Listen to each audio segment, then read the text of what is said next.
All right. All right. Shalom, everybody. Thank you so much for coming. I have taken a lot of time to put this course together. It's very different from the courses that I usually do because I usually do one-on-one teaching with people, and it's usually pretty much grammar oriented, but today we're going to do a little bit about the Hebrew language, and we're going to learn a little bit of grammar. And then we're going to go into understanding the letters in a deeper meaning, a deeper context. And we're going to kind of go from there. Now, I don't know how many people are here that have never looked at the language before. I'm assuming that I have quite a few people here that love the language, that want to learn the language, or have at least looked at the Alef and started to kind of learn. So some of the stuff that I'll be teaching might be something that you already know, but just hang in there because we'll have other other classes that are going to that they're going to get heavier. There's going to get more stuff to learn and everything. So no worries with that. Tonight we're starting with Alef. Because that's the leader of the letters, Alef. So we're going to start with Alef, and we're going to start really quick with the history of the Hebrew language itself. I'm going to try to get rid of some of the stuff on my screen. Forgive me. Go back. I want this to go away. Okay. I'm meeting somebody. Hi, Terry. I saw you just entered. Okay, so pretty much the language of Hebrew is what the Jewish people and myself believe is the language of creation, the holy tongue, Lashon HaKodesh. We believe that Hashem created all that we experience as our world around us and within us with the language of Hebrew. It's like a code. I was watching a video once, and it was a video by a rabbi, and he called it the DNA. The DNA of the Hebrew language, and it was fascinating, all the connections he made to words and letters, and that kind of started to grow my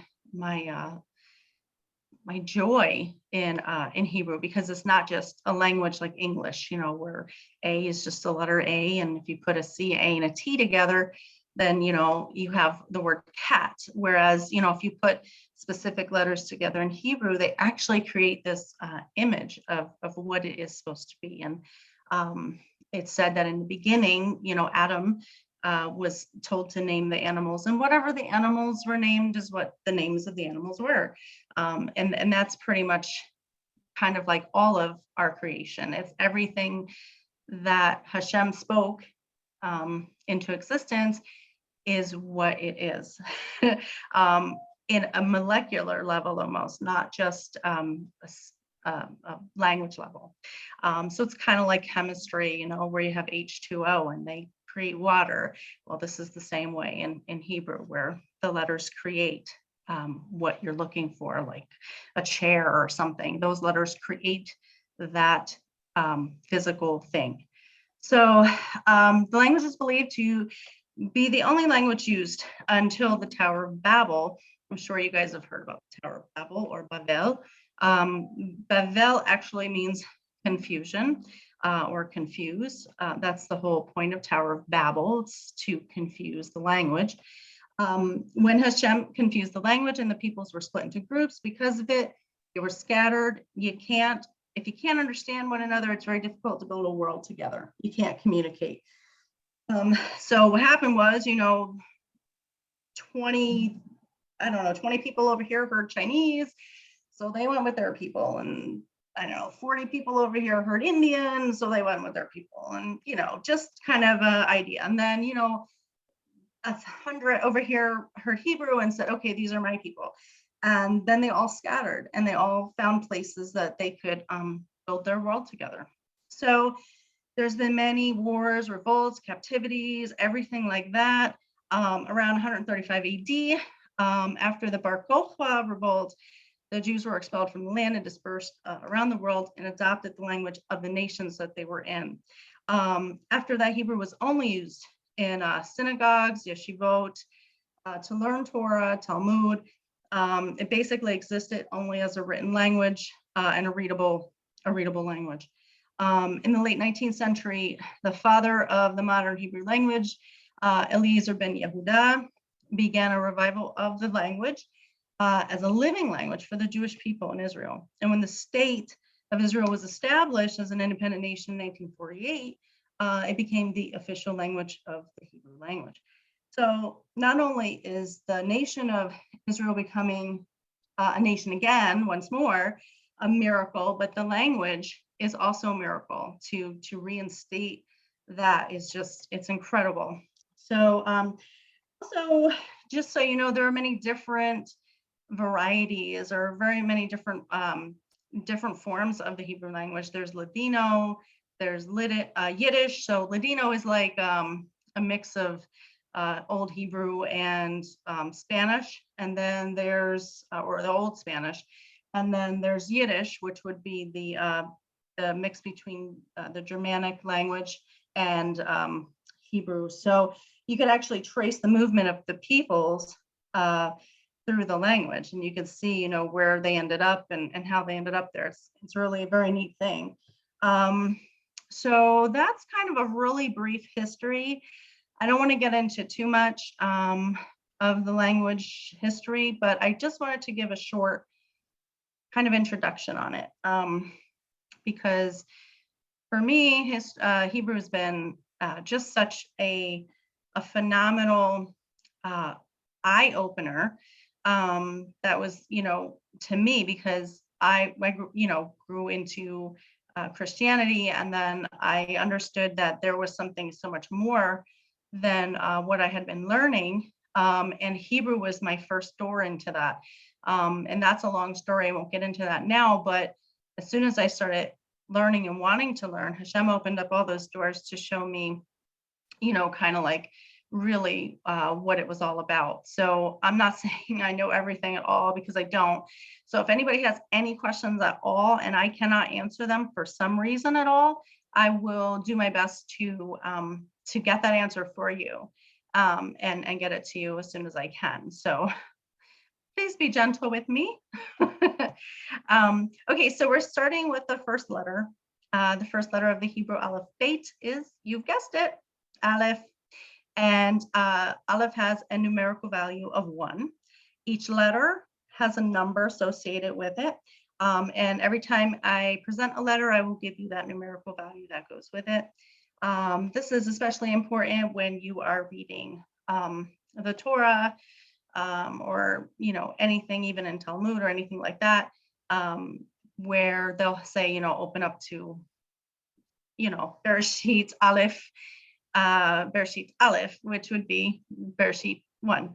So that's why the numbers are kind of important. Also, they use it to number the calendars, the Hebrew calendar.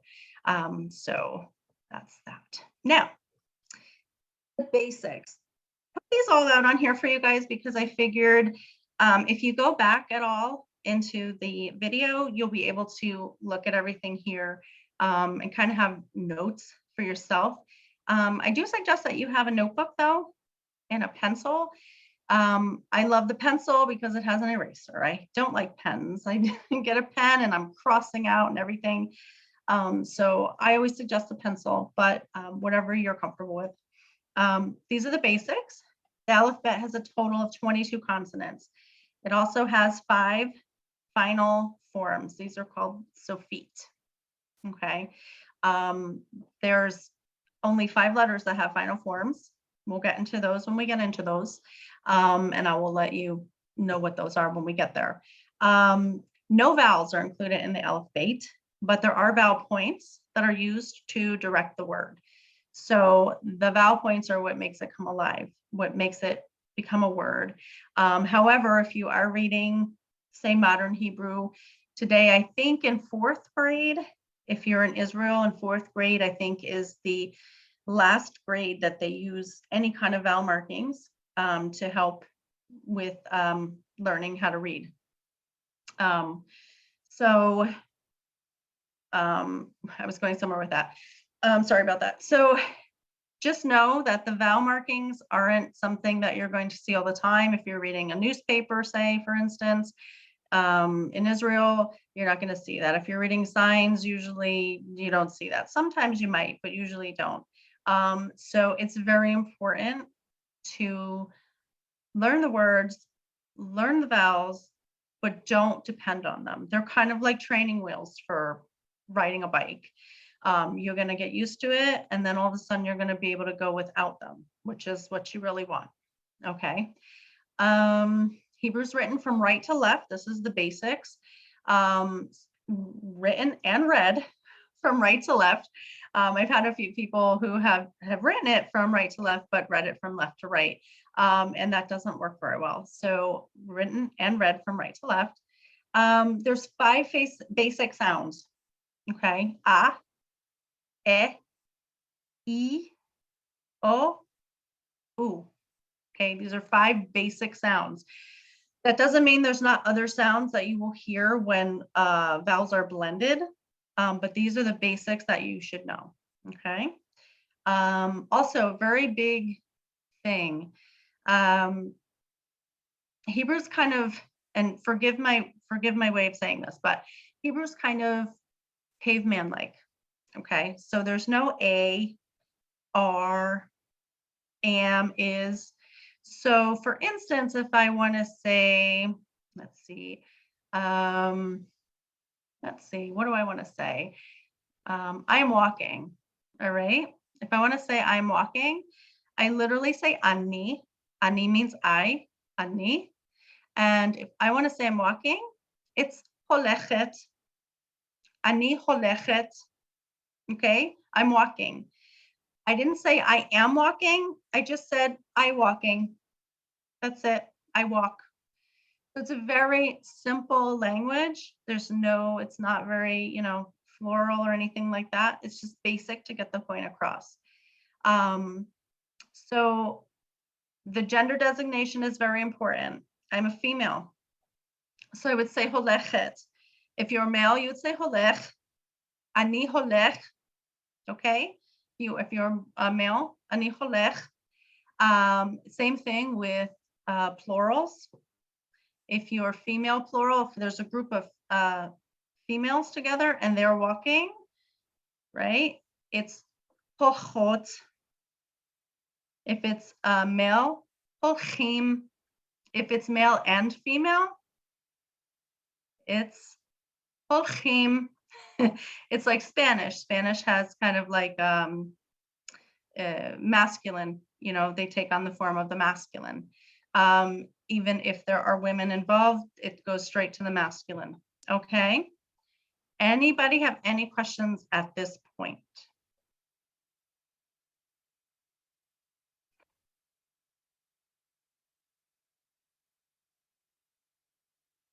Okie dokie. So the sounds of the Aleph. The Aleph is said to be the silent letter. Okay. It's true, but it's not. And usually the silent letter, it's not really silent, because if it comes at the end of the word and it doesn't have a vowel point designated, it's ah, just ah, just very quickly ah. Okay. But as you can see here, we have our vowel sounds a, e, I, o, u. There's no a. Okay. So when you see abba, okay, all the way to the right, abba. Does anybody know what abba is? Can anybody tell me? If you can tell me in speaking. Don't put it in the chat if possible. Father. What? Does it mean father? Father, Ken. Okay, so father is av. So abba is more endearing. It's like daddy. Okay, so like abba is daddy. Abba, abba. Av, like Avinu Malkeinu. You guys know Avinu Malkeinu? Avinu means our father. Our Father, our King. You got it. So Avinu is our father, the anything ending with u. But Abba is that endearing daddy, okay? And the next word is ele, ele. Ele, does anyone know what ele means? This is a tougher one. It means these. Okay, and the reason why I'm giving you these words, just so you know, is because I'm just trying to show you the different sounds that Aleph makes. Do you see that each one has a different sound, but they all begin with Aleph, right? So if they all begin with Aleph, and if Aleph always makes an A sound, which it doesn't, then there's something wrong there. So I'm trying to show you that Aleph is silent, but it isn't. It'll take on whatever vowel point comes underneath it or goes beside it. So the first one is Abba. The second one is ele, ele. The third one is ima, ima. Who knows what ima is? I know you know what ima is. Mama. Mama, mommy, mom. Very good, very good. The next one is a verb. It's ohev, ohev. Do you know what ohev means? Is it love? It is love. Good job. Good job. Kol hakavod. Kol hakavod. Very good. So ohev. The last one is probably one you won't know unless you've been reading and studying for a little bit. Ulai. Ulai. Anybody know what ulai is? Maybe? Maybe you know what ulai is? Maybe? I think ulai means maybe. Ulai means maybe. Okay? So we have 5 different words with Aleph, and they all begin with a different sound. A, ba, e, le, I, ma, o, he, u, lai. But notice that on Abba and Ima, those last letters, they don't have a designation, right? They have a bait next to it and a mem next to it. The bait has an A sound under it, and the mem also has an A sound under it. So that last letter is silent. It's just taking on the ma, so a, ba, and I, ma. Okay? Any questions?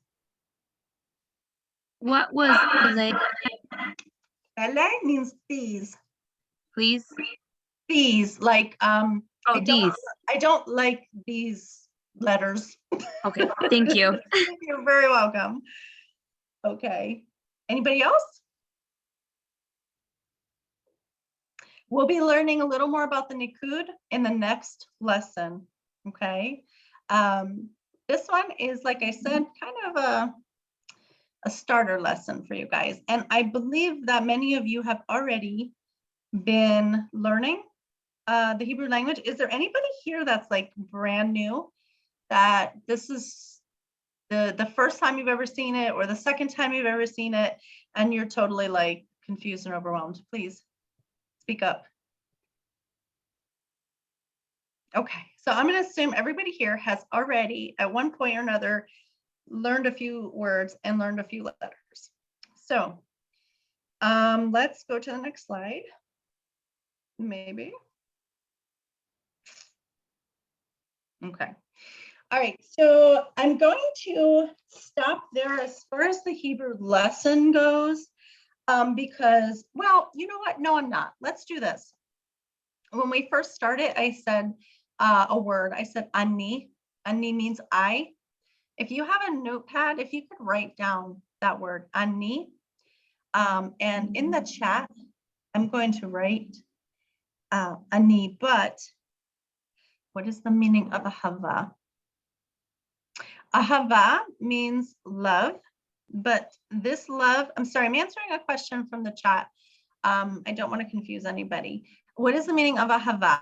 Ahava is love, but this love is more like the noun, not the verb. But as you can see, ahava and ohev sound very similar. Most of the time in Hebrew, you're going to see many nouns derived from the verb. So what they do is they take it out of the verb and they make it into a noun. So ahava means love, but not I love you, not as a verb, but like the greatest of all these things is love. So that love is different than love the verb. It's just in a different way. So ani, I do not have capability on my on this laptop to write in Hebrew, unfortunately, at the moment. So ani, I'm just going to write this here, equals I or me. Okay, so if I say lo ani, lo means no, lo ani, not me, lo ani. Who did that? Lo ani, not me. Ani means I, though. Also, when we want to say I this or that, I love this or I love that. So I'm going to put that there. Ani equals I, me. I don't know if you can see the chat on my screen or if I'm the only one that can see this. Can you guys see it? It Great. popped up. What? It popped up and then went away. Okay. I can still see it. What is the Hebrew letters for the A-N-I? Ani? Okay, that would You know be Alef, Nun, and Yud. Ani. I'll tell you what, I'm going to put this offer out there for anybody that wants this. If you would like to, after the lessons, if you want, we can start maybe a small group chat. And then I can at least write you some of the things in Hebrew in the group chat, like on Facebook. This way, at least you guys can have that information. Like I said, unfortunately, I just can't do it on the laptop I'm using right now. Yeah, that'd be sounds good. awesome. So Ani is Aleph, Nun, Yud. I was gonna say something. Okay, so what I wanted to do was with that Ani, let's make a small sentence or two. Okay, so we learned that ohev means love. Now, ohev is love, I love for a male. So Rob or Kevin or any other male that's on right now, you would say, Ani ohev Abba. Ani ohev Ima. Okay. And this is meaning I love daddy or I love mommy. Ani ohev Ima. Ani ohev Abba. For the females that are here, you will say ohevet. I'm going to write it in the chat. Ohevet. Ani ohevet Ima. Ani ohevet Abba. Okay. So if anybody feels brave and wants to go ahead and say this to everybody in the chat, I would love to hear you say it. If not, no pressure at all. But if anybody wants to practice with what they just learned, then I'm here for you. Anybody? Ani ohevet Abba. Oh, Tov Me'od. Who did that? Who was Melissa. that? Melissa, Tov Me'od. Kol HaKavod. Beautiful. Yofi. Yofi. Wonderful. Anybody else? Look at, we have a brave one that took the lead. Who else wants to follow Melissa?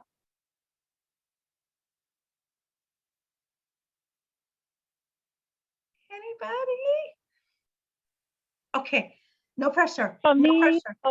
Evet. Abba. Oh, Did I Tov say that? Me'od. Charlotte. Yeah, Charlotte. I Tov, like that. so happy to hear that. That's so beautiful. Yofi. Yofi. Great job, guys. I'm really proud of you. Any of the men want to join in and use their ohev?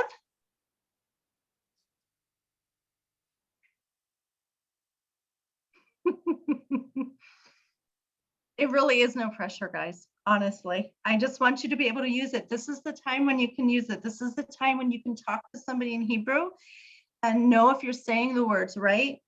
And it's the perfect opportunity.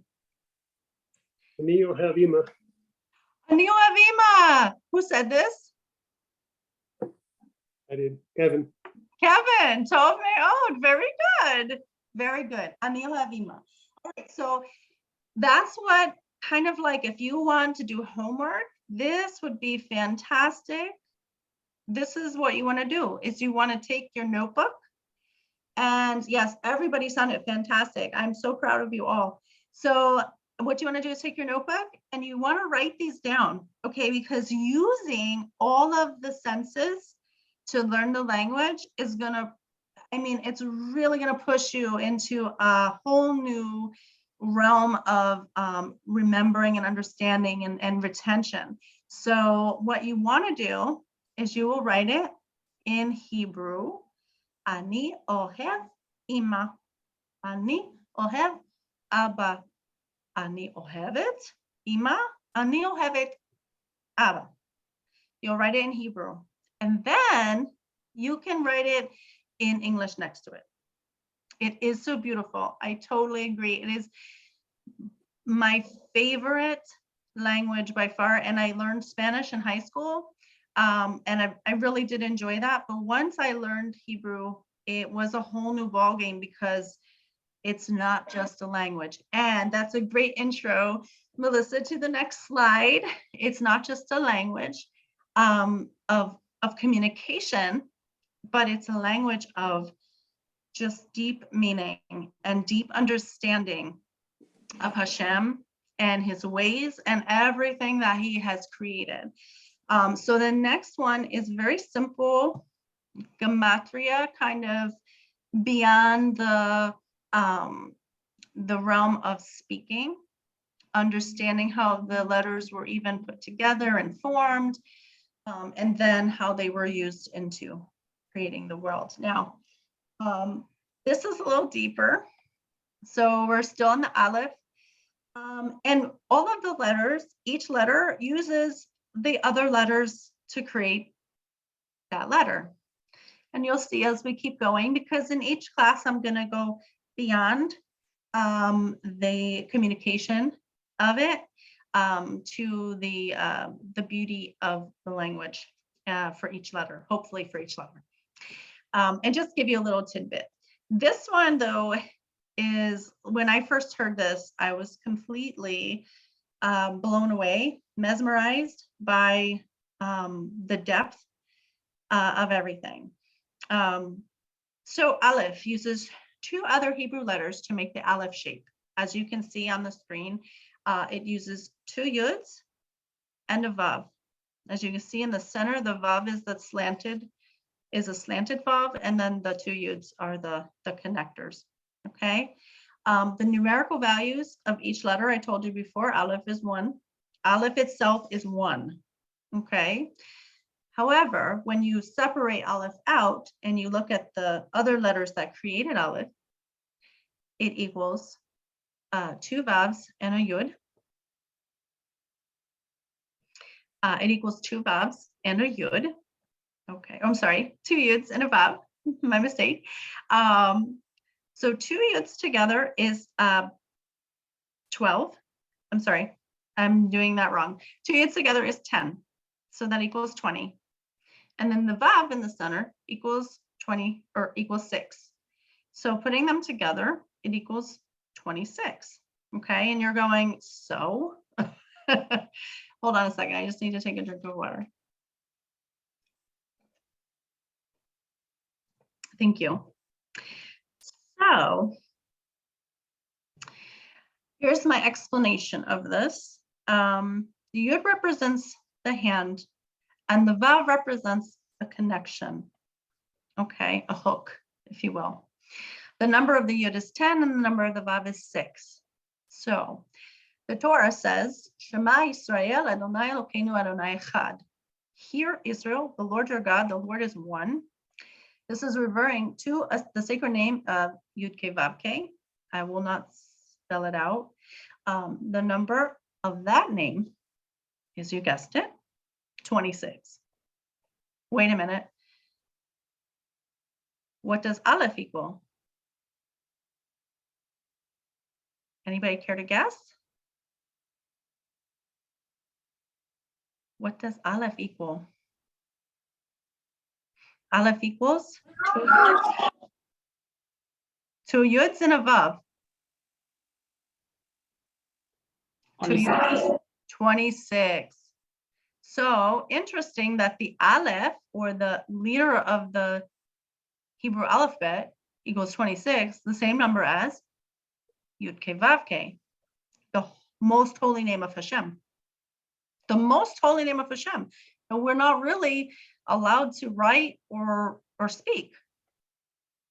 So when the letters are separated, we have the number 26, and the picture of it is the top yud and the bottom yud are connected by the vav, and it represents the connection between us and Hashem, the Torah of Hashem. Okay, so these are the fun, amazing, eye-opening, mind-blowing things that we can understand from just one letter. You know, I mean, there's so much more than that, but that one is even a little bit, I'm trying to keep it a little bit, easier to understand, but some of the things are just so amazing. And then you know that Hashem has created this, and you know that it doesn't just work out like that. It's not coincidence. It's something that is divinely inspired. So that is my lesson for tonight, because I wanted to keep it a little simple for the first one, a little more simple for the first one. Any questions at all? And I'm open. I knew it wasn't okay to pronounce the full name, but I didn't know you couldn't write out the letters. Like, I know a lot of people put G-D, but I didn't know that you wouldn't write out the full Yod Hey, Right. I prefer not to write it, because also we don't want to overuse it. We don't want to oversee it. We don't want to make it mundane. We don't want to make it something that if it gets erased, so Yud Ke Vav Ke, sometimes I think people say Yud Hey, they put Yud, a Hey, a W and a Hey. So just to take the Vav out, at least to make it a little different. But yes, it's something that is sacred, and we really don't want to overuse it. So for the most part, you will always see me writing like this, as far as the most holy name of God. And many Jews also believe the same. So, and that's kind of where I've learned it from. It wasn't like, oh, I don't want to write it, but I learned it by doing, and, was told, hey, this is not appropriate. So, I took that cue and said, oh, I totally understand that. I totally get that. And that's why you'll probably always see me write it like this, or even say it like that, because it is very holy. Does that make sense? I hope that makes sense. Yeah, and I mean, It I've makes used Hashem in place of it a lot. What were you saying? I'm sorry, Hashem. I've been taught or been encouraged to say Hashem in place, just out of, Yes. that's what I was told. Yes, absolutely. You could say Hashem. Yep. I just wanted to put Yud Ke Vav Ke because that you could see it, because if you know the gematria or the numbers of each letter, Yud Ke Vav Ke equals 26, 26. Yud Hey and the Vav and the Hey, it equals 26 also. I was going to do a slide on that one, but I didn't get an opportunity to do it before the class. Next week, we'll learn about, sorry, there's like a little gnat in front of me. Next week, we'll learn about the Beit, the Gimel, and the Dalet. So what I'd like to do is try to cover 3 letters each week if possible. I might get to one where I'm going to have to only do 2. But by the end of this, we should all be able to speak to one another in Hebrew. And that would be really cool. Don't you think? Yeah, just have Yeah. a comment I wanted to make on the letters there. I've noticed through the books I have that it varies. It's always, obviously not used. And is like, if it's in Hebrew, it's probably even stricter. A number of books do have the yod and the hey, the vav and the hey together. Yeah. So it does, the printing or writing part is not as strict as like the casual spoken part.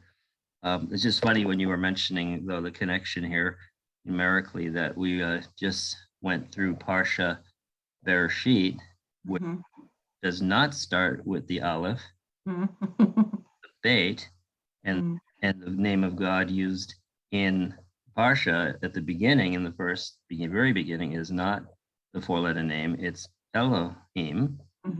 So where's the Aleph? Well, it's hiding back there with the 4-letter name, pre-existent. Exactly. Yeah.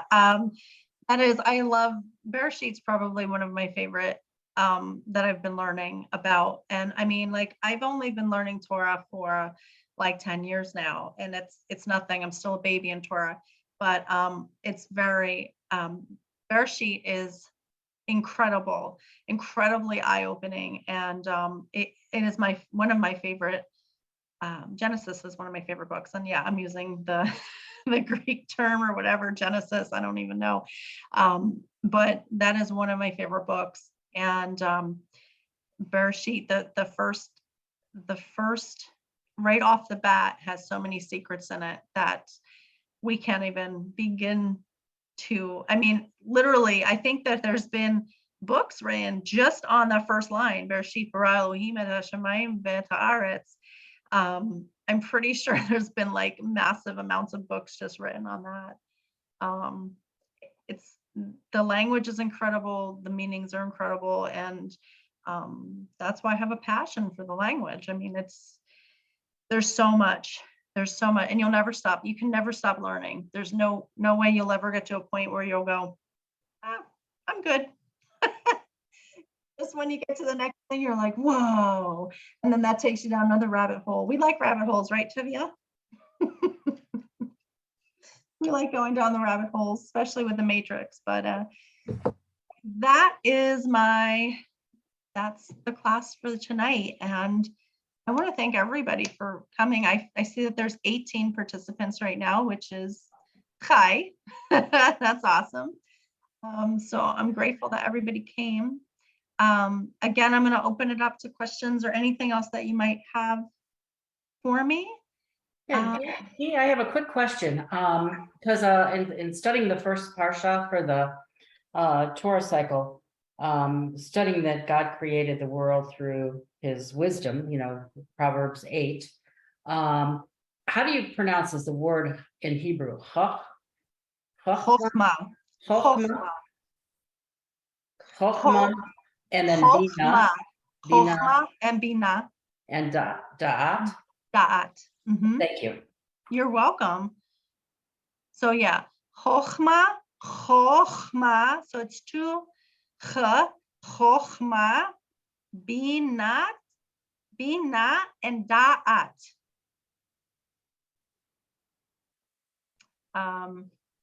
Yeah.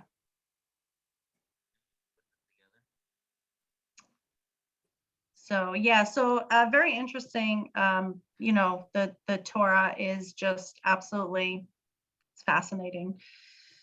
If anybody has anything they want to mention or or comment. I know Kim is here, and not to put her on the spot or anything, but she's a fount of wisdom, a fount of chokhmah. And who's that? Sorry, I'm not trying to interrupt. No, not at all. I was just trying to find out what you recommend, like to start. I mean, me and my mom know a little bit about the alphabet or alphabet, Mhm. but we were wanting to know what you kind of recommend to go a little deeper, and maybe we could start doing that bed sheet or that. I'm sorry, I probably pronounced that wrong. Bereshit. Yeah, that one. Okay. I'm not sure. Maybe Tovia can offer some suggestions in that. If Tovia's still here. I don't know. I was just checking with my resource department here behind me. I know you had mentioned 1D before. It was just a little pricey, right, for people. I know there are less expensive alternatives. If you can, when I post the video of this in the group, we can have some discussion, like, tagged onto that post, and I'll add some links or stuff to either free stuff online or some lesser expensive books and stuff. So I'll do that. So the video's posted. And there's some great, if you go on YouTube, and you can't trust everything on YouTube, so don't just type in, like the deeper meanings of the Hebrew letters, because you're going to get a lot of crazy stuff. So I do actually have a link that I will, if we can start a PM group somehow for this group, so that if you have any questions or anything that I want to share with you concerning going deeper into the language or whatever, I can send videos and things like that, because there is somebody that I do listen to that they have really good short videos on, and it's kosher. It's nothing crazy with weird pronunciations of things or anything. I would like to do that. So after this class, PM me. Everybody who wants to do a PM together, a private message group together. And then I will set up the group. And Tovia, I don't know if you want to be included in that. I mean, I don't want to like overstep my bounds with anything, but I just figured it could be useful in giving information out to people. So just let me know what you want to do with that. But anybody who would want to be in a group that we can kind of chat, go back and forth with, I think that would be useful for everybody that it really wants to get more information and stuff. So, okay, then I guess that's it. I thank you guys, Toda Rabah, which means thank you very much for coming and listening to me drone on. And I hope to see you guys again. It's not next week, but it will be. That's right. Yeah, we're going on the first and third Sundays beginning next month, right? So yeah, I guess. Oh, is it? I thought it was just the third Sunday and then we would start again with the first Sunday. No, I guess not. Well, next month, right? Where are we now? Is this what Sunday are we on right now in October? Is this the third or the fourth? Wait, 16. This is the. Yeah, we're kind of Let me look. Oh, Kitty. Yeah, that's Asher. He's got his own language. Okay, so the next one will be the 30th, but we wouldn't do that one because that's the next Sunday. So I would think the next one is the 6th, November 6th. That's probably, I'll double check what I posted, but you're correct. It would be the first Sunday of November. So I'll double check my calendar I posted in case I made a mistake, but yes, it Okay. would be that. And as I mentioned earlier, if people didn't hear it, we have a number of different other groups for learning that it's all posted in the Torah Fundamentals group. So if you're in that one, you won't miss anything. All right. Cool. Thank you. Awesome. All right. So I'll see you guys next time. Thank you so Thank- much. Thank you. you. Lila Tove. Lila Lila Tove. Tove. Bye. Bye-bye.